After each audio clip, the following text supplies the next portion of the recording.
अब बाद में गड़बड़ की है तो हम तो छोड़ दिए, अब कभी नहीं जाएंगे।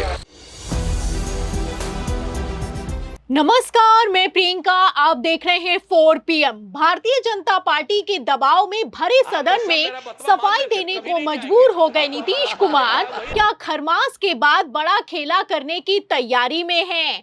खबरें हैं कि नीतीश पर बीजेपी को कतई भरोसा नहीं है।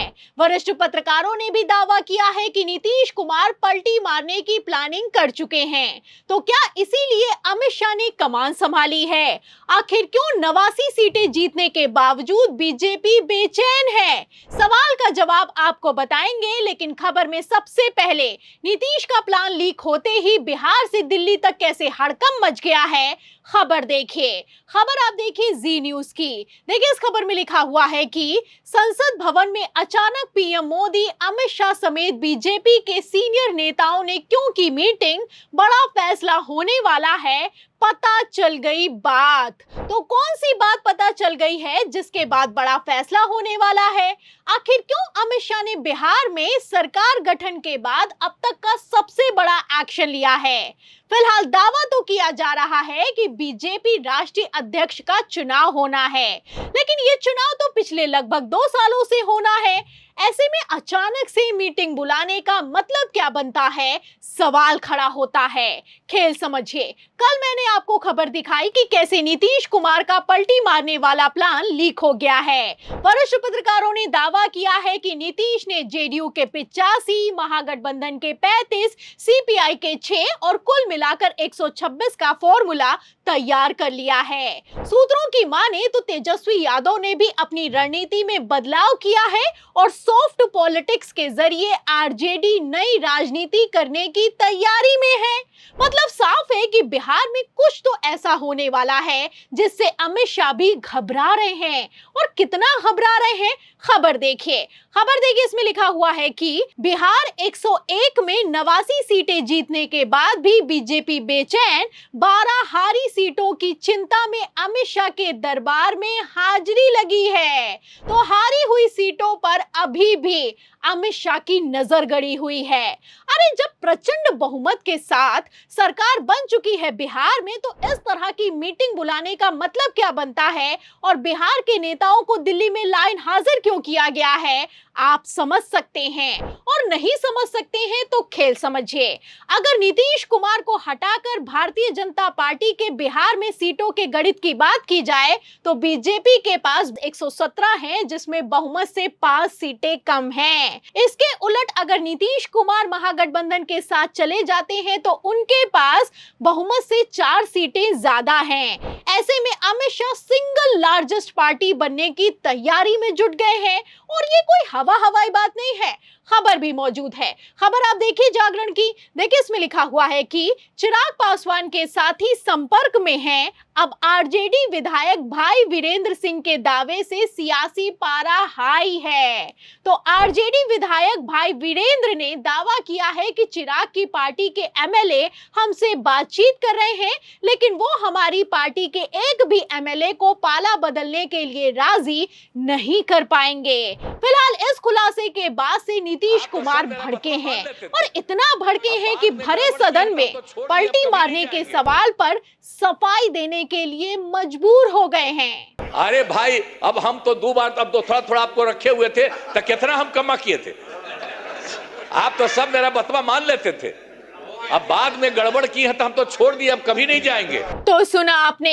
पहले तो वीरेंद्र सिंह ने खुलासा किया कि आरजेडी के विधायकों पर भारतीय जनता पार्टी डोरे डाल रही है। फिर नीतीश कुमार ने वीरेंद्र सिंह के ही सवाल पर भरे सदन में जवाब दिया है कि गड़बड़ किए थे तो छोड़ दिए थे, अब कभी वापस नहीं जाएंगे। फिलहाल नीतीश कुमार जितनी ज्यादा सफाई देते हैं उतनी ही जल्दी पलटी मार देते हैं, ये हर किसी को मालूम है। वरिष्ठ पत्रकारों ने तो दावा भी कर दिया है कि वैसे तो नीतीश कुमार ने बीजेपी के साथ रहने का ऐलान किया है, बार बार ये बयान दिया है कि 2 बार गलती हो गई लेकिन इस गलती को दोबारा नहीं दोहराएंगे, लेकिन फिर भी उनकी इस साफगोई की सफाई पर किसी को भरोसा नहीं हो पा रहा है, क्योंकि पहले भी वो मरते दम तक इंडिया गठबंधन के साथ रहने की कसम खा चुके हैं, लेकिन उसके बाद भी उन्होंने कैसे पलटी मारी है ये किसी से छुपा हुआ नहीं नहीं है। फिलहाल जैसे बीजेपी ने गृह विभाग के बाद स्पीकर पद नीतीश से छीन लिया है, ऐसे में इतना तो साफ है कि खुद की पार्टी में टूट के डर से अभी तो नीतीश कुमार शांत हैं, लेकिन ये शांति ज्यादा दिनों तक बरकरार नहीं रहने वाली है। सूत्रों की माने तो अधिकारियों के ताबड़तोड़ तबादले करके नीतीश कुमार ने चौतरफा बिहार के प्रशासन में अपनी फील्डिंग सेट करना शुरू कर दिया है। जाहिर है कि जैसे भाजपाई मंत्रालयों पर नकेल कसी जा रही है और सम्राट चौधरी के गृह विभाग की फाइल नीतीश कुमार ने रोक दी है, इसे अमित शाह किसी भी कीमत पर बर्दाश्त नहीं करेंगे। खबरों की माने तो अमित शाह ने भी बिहार में ऑपरेशन लोटस शुरू कर दिया है। दावा तो यहां तक किया जा रहा है कि कांग्रेस के 4 विधायक टूटने की कगार पे हैं। ये वही विधायक हैं जो कि पहले तो जेडीयू के संपर्क में थे, लेकिन अब भारतीय जनता पार्टी का स्पीकर बनते ही बीजेपी के संपर्क में बताए जा रहे हैं। मतलब तोड़े गए विधायकों तक ने नीतीश कुमार की स्थिति को भांपते हुए पलटी मार दी है, तो हड़कंप मच गया है। फिलहाल जैसे नीतीश कुमार ने पूरे बिहार प्रशासन को अपने कब्जे में लिया है, ऐसे में अमित शाह भी फूक फूक कर अपना कदम रख रहे हैं। आपको बता दें कि बिहार में चूहे बिल्ली के खेल में बीजेपी सिंगल लार्जेस्ट पार्टी बनना चाहती है, तो वहीं नीतीश कुमार बीजेपी से नंबर गेम में आगे निकलने की फिराक में हैं।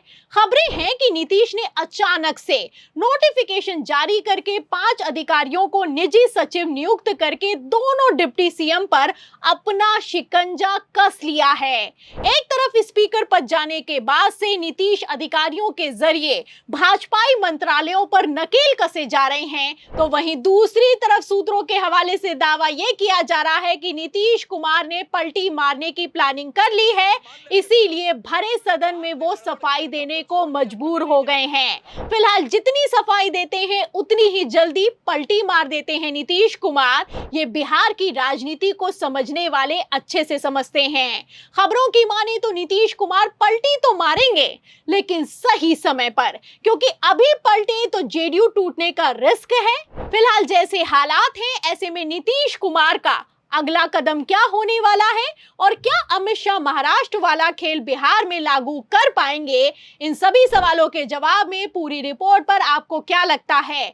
क्या नीतीश कुमार भारतीय जनता पार्टी को चारों खाने चित कर देंगे?